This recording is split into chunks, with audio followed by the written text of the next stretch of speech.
What is the message of the mighty angel of Revelation 10? Time no longer. What is the significance of October 22 prophecy? What are Jesus' activities in heaven right now? How will God judge us? I'm Brother Jericho for Truth in Bible Prophecy. Thank you, dear friends, for supporting this ministry. Kindly share this video to friends and subscribe to this channel. Stay tuned as I present to you the October 22 prophecy.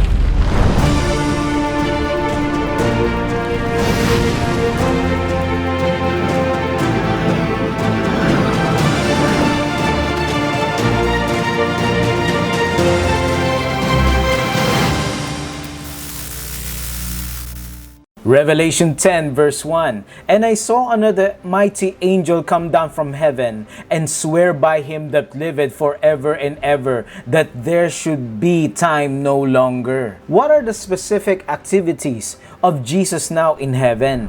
John sees an angel of magnificent appearance descending from heaven. He is referred to as another strong angel to distinguish him from the seven angels who blow the trumpets.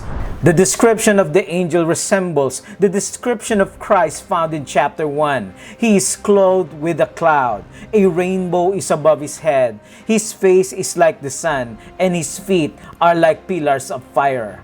Revelation 10 verse 2, And he had in his hand a little book open, and he set his right foot upon the sea, and his left foot on the earth.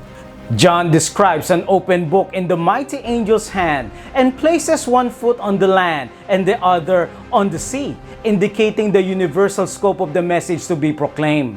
What the angel is about to proclaim has special significance for the whole earth, and the mighty angels proclaim, Time no longer. Does that mean that the world will end? Is this an announcement about the end of the world? If the little book is open, it must have at one time been closed or sealed. It is the book of Daniel. Daniel 12 verse 4, But you, Daniel, shut up the words and seal the book until the time of the end. Go your way, Daniel, for the words are closed up and sealed till the time of the end. There is only one book in the Bible that is specifically said to be sealed or closed until the time of the end, and that is the book of Daniel.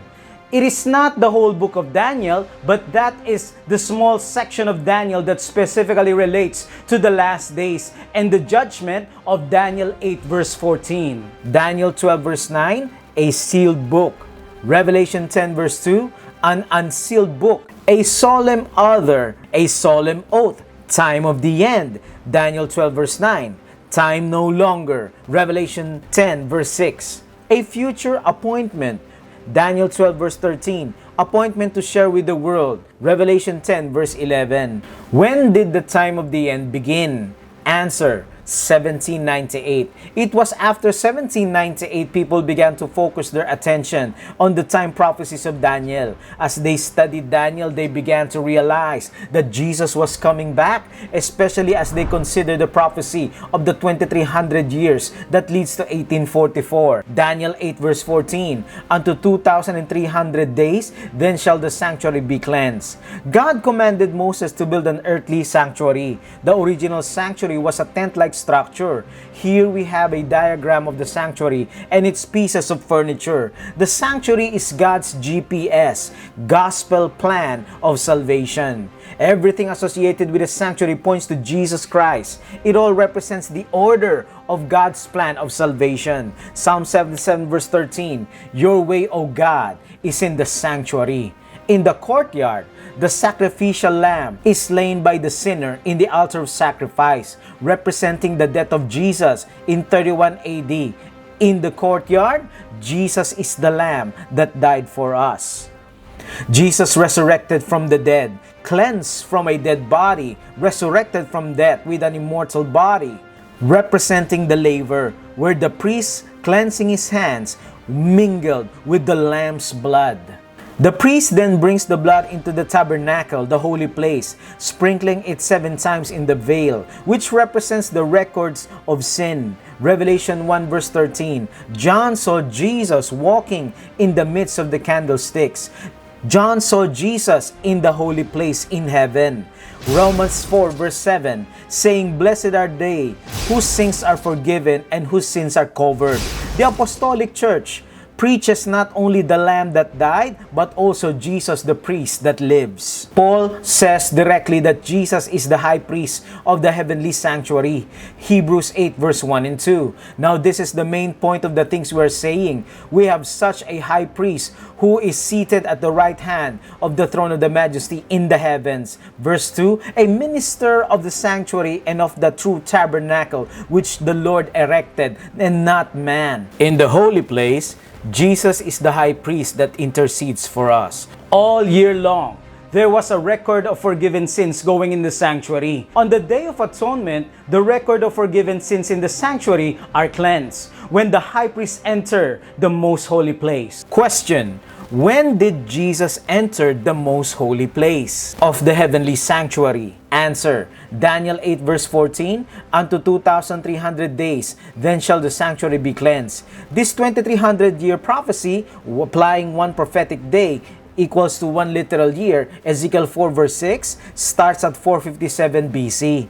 According to Daniel 9 verse 25, know therefore and understand that from the going forth of the commandment to restore and to build Jerusalem. History confirms that 457 BC is the date when the commandment to restore Jerusalem went forth. So 2300 minus 457 BC equals 1844, adding 1 year, applying the no 0 year principle.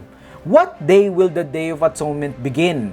Leviticus 23 verse 27 says, also the 10th day of this 7th month shall be the Day of Atonement. The Advent believers studied carefully Leviticus 23:27.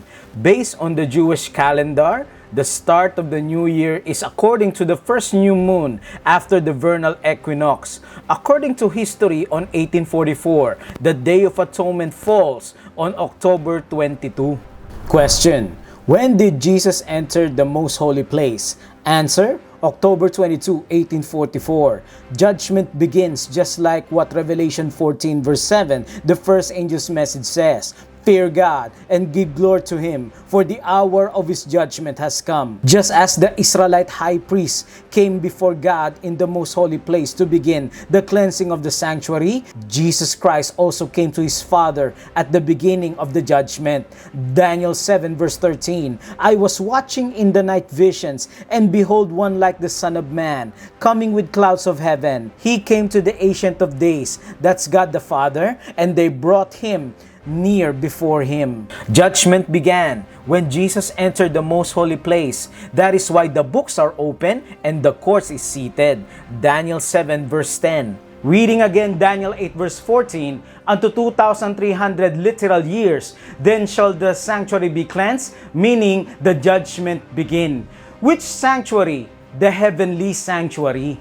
Time no longer means there is no other prophecy longer than the 2,300-year prophecy. Do not believe the 2520 heresy. Revelation 10 verse 9. So I went to the angel and said to him, give me the little book. And he said to me, take and eat it, and it will make your stomach bitter, but it will be as sweet as honey in your mouth. It was very sweet as honey to know that Jesus Christ was returning October 22, 1844. But it turned out to be a bitter disappointment when Jesus did not return. The sanctuary to be cleansed was in heaven. According to Bible prophecy, they assumed that the sanctuary in Daniel 8 verse 14 was the earth, and that the cleansing of the sanctuary means the purification of the world by fire of hell when Christ returned. But it was part of God's plan.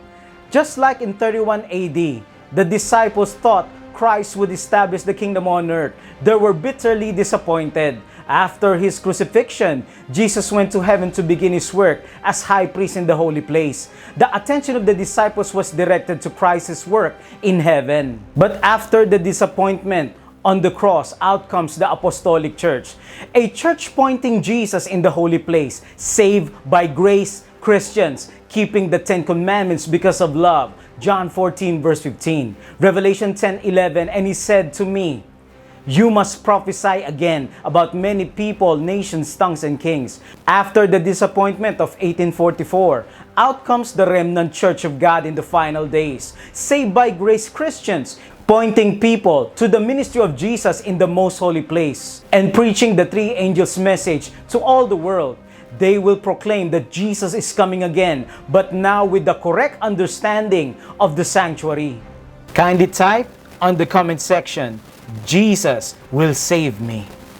We do not fear. We do not need to fear the judgment, friends. If we are totally surrendered to Jesus, He is our advocate, lawyer, best friend, and judge.